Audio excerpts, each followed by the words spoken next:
어머, 형님. 이 집 명의가 아직도 아버님 이름인데 왜 형님이 집주인 행세를 하세요? 애들도 커가는데 이제 저희한테 비켜주실 때도 됐잖아요. 남편이 불의의 사고로 차가운 중환자실에서 마지막 숨을 거둔 지 겨우 3개월이 지났을 무렵이었습니다. 슬픔을 추스를 새도 없이 찾아온 잔인한 현실은 사랑하는 이를 잃은 슬픔보다 더 지독하고 매서웠습니다. 장례식장에 온기가 채 식기도 전에 제가 홀로 외로이 지키던 이 집의 도어락이 거칠게 울렸습니다. 삐삐삐삐 신경질적인 소리와 함께 문이 열리자마자 들이닥친 사람은 다름 아닌 시어머니와 동서였습니다. 그들의 눈빛에는 슬픔 대신 오랫동안 굶주린 맹수 같은 탐욕만이 가득 차 있었습니다. 동서는 집안에 발을 들이자마자 신발도 제대로 벗지 않은 채 거실 가구들과 인테리어를 여기저기 훑어보며 마치 자기 집을 보러 온 중개업자처럼 안면몰수하고 행동하기 시작했습니다. 베란다 창문을 열어젖히고 안방 문을 벌컥 열어보며 혀를 차는 그 모습에는 사별한 형님에 대한 최소한의 예의나 애도의 기색 따위는 눈을 씻고 찾아볼 수 없었습니다. 거실 한복판에 털썩 주저앉은 동서는 가방에서 립스틱을 꺼내 바르며 제 눈을 똑바로 마주하고는 기가 막힌 말을 내뱉었습니다. 어머님, 제가 쭉 둘러보니까요. 형님 혼자 살기에 이 30평대 아파트는 너무 과분하고 낭비해요. 이제 곧 저희 애들도 중학교 들어가고 학군도 신경 써야 하는데 차라리 형님이 근처 작은 원룸이나 오피스텔로 옮기시는 게 맞지 않겠어요? 그게 서로에게 합리적이잖아요. 안 그래요, 형님? 기가 막혀 말문이 막힌 저를 보며 시어머니는 한술 더 떠 동서의 편을 들며 당연하다는 듯 턱을 치켜들었습니다. 그래. 내 동서 말이 100번 옳다. 내 아들이 죽었으니 너랑 우리 집안 인연도 사실상 끝난 거나 다름없지 않냐? 냉정하게 말해서 내가 우리 집 핏줄을 낳은 것도 아니고 혼자 몸인데 이 넓은 집이 왜 필요해? 그리고 이 집 내 아들 명의도 아니고 아직 내 남편, 그러니까 내 시아버님 명의로 되어 있는 집이다. 법적으로 따져도 넌 아무 권리 없어. 그러니 더 추해지기 전에 알아서 짐 싸고 이 집에서 나갈 준비를 하거라. 우리도 다 생각이 있어서 이러는 거니까 괜히 억지 부리지 말고. 남편을 잃은 미망인 앞에서 그들은 오직 아파트 한 채를 빼앗겠다는 일념 하나로 인간으로서의 도리를 처참하게 내던졌습니다. 당장 길바닥으로 나앉으라는 그들의 몰상식한 폭언과 협박이 거실을 가득 채웠지만 제가 아무런 대꾸도 하지 않고 묵묵히 차만 마시자 동서와 시어머니는 제 침묵을 완벽한 굴복으로 오해한 모양이었습니다. 자신들의 승리를 확신한 동서의 입꼬리가 얄밉게 올라갔습니다. 동서는 이제 아예 제 집 안방까지 제멋대로 넘나들며 서랍장을 열어젖히기 시작했습니다. 옷가지들을 헤집고 화장대 위에 놓인 조그만 폐물함까지 손을 대며 거침없이 안면몰수를 시전했습니다. 어머님, 이것 좀 보세요. 형님이 아직 정신을 못 차리셨네. 이 와중에도 좋은 옷에, 폐물에 아주 호사스럽게 살고 계셨어요. 형님, 사람 눈치라는 게 있으면 좋게 말할 때 알아서 짐 싸서 나가세요. 법대로 해봐야 어차피 아버님 유산인데 대가 끊긴 형님한테는 국물도 안 돌아가는 거 아시죠? 괜히 법원 왔다 갔다 하면서 동네방네 망신당하고 추해지지 마시고요. 우리 어머님 성격 아시잖아요. 한 번 돌아서면 국물도 없으신 분인 거. 동서의 천박한 도발에 시어머니는 한술 더 떠 제가 시집 올 때 친정에서 해온 소중한 가구들까지 가리키며 억지를 부렸습니다. 내 아들 돈으로 산 집에서 살았으면 이 안에 있는 가구들도 다 내 아들 자산이다. 가구는커녕 숟가락 하나도 손대지 말고 몸만 쏙 나가거라. 내 동서 애들 키우는데 다 쓸만한 것들이구나. 아들 잃은 시험이 마음 헤아린다면 내가 감히 한 푼이라도 탐내면 안 되지. 시어머니는 거실벽에 걸린 남편의 영정사진을 힐끗 보면서도 영혼 없는 한숨을 쉴 뿐, 오직 이 집을 어떻게 처분할지 동서와 머리를 맞대고 계산기를 두드리기 바빴습니다.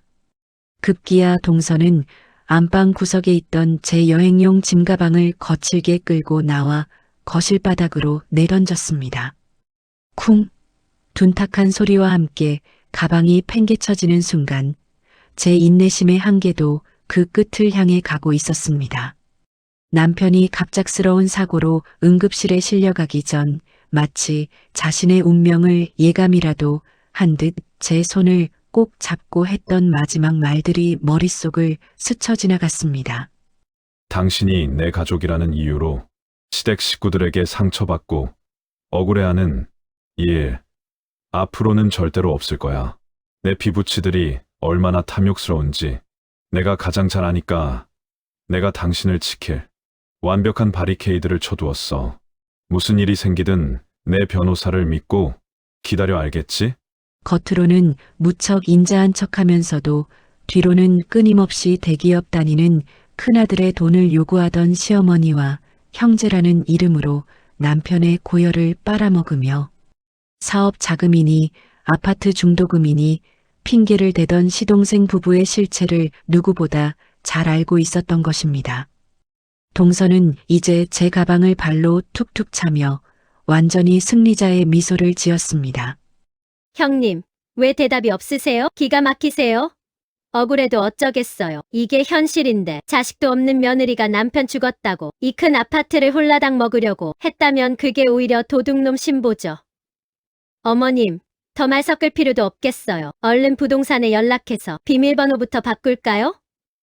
더는 눈을 뜨고 봐줄 수 없는 지경에 이르렀을 때 저는 천천히 자리에서 일어났습니다. 그리고 바닥에 쓰러진 가방 지퍼를 열어 그 안쪽에 깊숙이 보관되어 있던 두껍고 묵직한 서류 봉투를 꺼내 들었습니다. 저는 소리치지 않았습니다. 그저 차갑게 식어버린 눈빛으로 두 사람을 향해 다가가 거실 테이블 위에 서류 봉투를 올려놓았습니다. 거실 테이블 위에 떨어진 두꺼운 서류 봉투를 보며 동서는 코웃음을 쳤습니다. 형님, 이게 다 뭐예요? 무슨 삼류 드라마라도 찍으세요? 이런 종이 쪼가리 몇 장 가져와서 우리 겁주려는 모양인데 어림없어요. 아까도 말했죠? 이 집은 엄연히 아버님 명의예요. 아버님 살아계시는 한 아무도 손 못 대요. 저는 가방에서 안경을 꺼냈으며 서류 봉투의 첫 장을 천천히 넘겼습니다. 제 입에서 흘러나온 목소리는 낮았지만 거실 전체를 압도할 만큼 단호했습니다. 두 분 무식하면 용감하다더니 딱 그 꼴이네요. 착각이 심하셔도 유분수지. 날짜 계산도 못하십니까? 이 집은 시아버님 명의가 아니라 일주일 전에 제 명의로 완벽하게 이전이 완료된 제 개인 자산입니다. 순간 동서의 입꼬리가 파르르 떨렸습니다. 얼굴이 순식간에 흙빛으로 변해가며 소리쳤습니다. 뭐라고요? 형님 지금 제정신이에요? 아버님이 시퍼렇게 살아계시는데 어떻게 형님 명의가 돼요? 이건 명백한 문서 위조의 사기 아니야? 어머님, 이거 당장 경찰에 신고해야 해요. 저는 동서의 악에 바친 비명을 가볍게 무시한 채 서류 봉투에서 시아버님의 친필 서명과 도장이 선명하게 찍힌 등기부등본 그리고 공증 서류를 꺼내 동서의 얼굴 앞에 내던지듯 펼쳐 보였습니다. 시아버님께서 치매 증상이 오기 전인 3년 전 남편에게 이 집을 포함한 전 재산을 유증한다는 유언장을 작성하시고 공증까지 맞춰두셨습니다.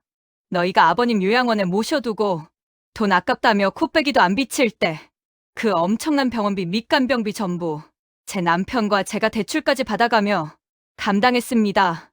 아버님은 진작에 너희 그 추악한 탐욕을 알고 계셨고 그래서 장남인 제 남편에게 전 재산을 넘기신 겁니다. 시어머니는 믿을 수 없다는 듯 서류를 빼앗아 보며 손을 부르르 떨었습니다. 눈이 뒤집힐 듯한 표정으로 제게 소리를 질렀습니다. 그래도 내 아들이 죽었으니 이 집은 다시 우리 집안 재산으로 귀속되어야지. 내 남편 명의였던 집인데 왜 내년이 무슨 권리로 가로채? 내 아들 피값이나 다름없는 집을 왜 내 년이 먹어? 어머님, 제 남편이 어떤 사람입니까? 당신들이 평생 돈 필요할 때만 빨대 꽂아 피를 말리던 그 착한 아들이 마지막에는 제게 방패를 쥐어주고 갔습니다. 남편은 사망 한 달 전 본인에게 유증된 재산의 유효 상속인을 아내인 저로 단독 지정하는 유언대용 신탁 계약을 금융기관과 완벽하게 체결해 두었습니다. 즉, 남편의 사망과 동시에 이 집과 모든 재산은 시댁 식구 그 누구의 동의도 필요 없이 합법적으로 제 소유가 된 겁니다.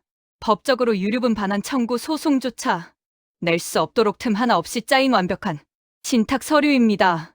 이제 아시겠습니까? 이 집의 주인은 저 한 사람뿐입니다.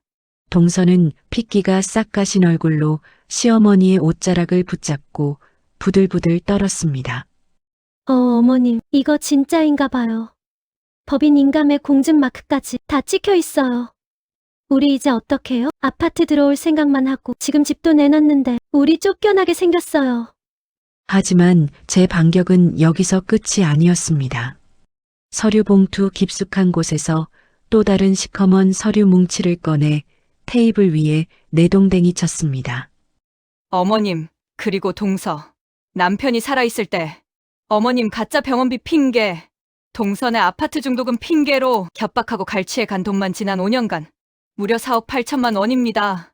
여기 그동안 동서 계좌로 다달이 입금된 내역서와 남편의 통장에서 빠져나간 증빙 자료, 그리고 당신들이 돈을 주지 않으면 집 앞에 찾아와 드러눕겠다며 자살하겠다며 남편을 정서적으로 학대하고 협박했던 문자 메시지와 녹취록이 전부 이 안에 들어있습니다.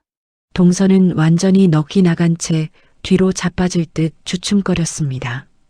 이건 명백한 불법 증여이자 공갈 협박입니다. 제가 이 서류들을 들고 법원으로 가서 부당이득 반환 청구 소송을 제기함과 동시에 국세청에 불법 증여 세무조사 의뢰서를 제출할 예정입니다. 그렇게 되면 동선에 지금 살고 있는 집까지 압류 들어가는 건 시간 문제일 텐데 과연 감당할 수 있겠습니까? 시어머니는 가슴을 쥐어짜며 거실 대리석 바닥에 털썩 주저앉아 대성통곡을 하기 시작했습니다. 내 아들 돈인데 내가 좀 썩기로 서니 뭐가 죄야? 내가 키운 내 아들 돈이야. 내 아들 살려내. 이 독한 년아. 내 년이 내 아들 잡아먹고 재산까지 다 가로채는구나. 저는 눈 하나 깜짝하지 않고 바닥에 주저앉은 시어머니와 사시나무 떨듯 떠는 동서를 향해 차갑게 의조렸습니다. 마지막으로 경고합니다. 당장 제 집에서 발을 빼지 않으시면 이 서류들은 10분 뒤 제 변호사를 통해 그대로 법원과 국세청으로 접수됩니다. 자식 잃은 슬픔을 이용해 남은 사람까지 짓밟으려 한 데가 생각보다 아주 처절할 겁니다. 나가세요.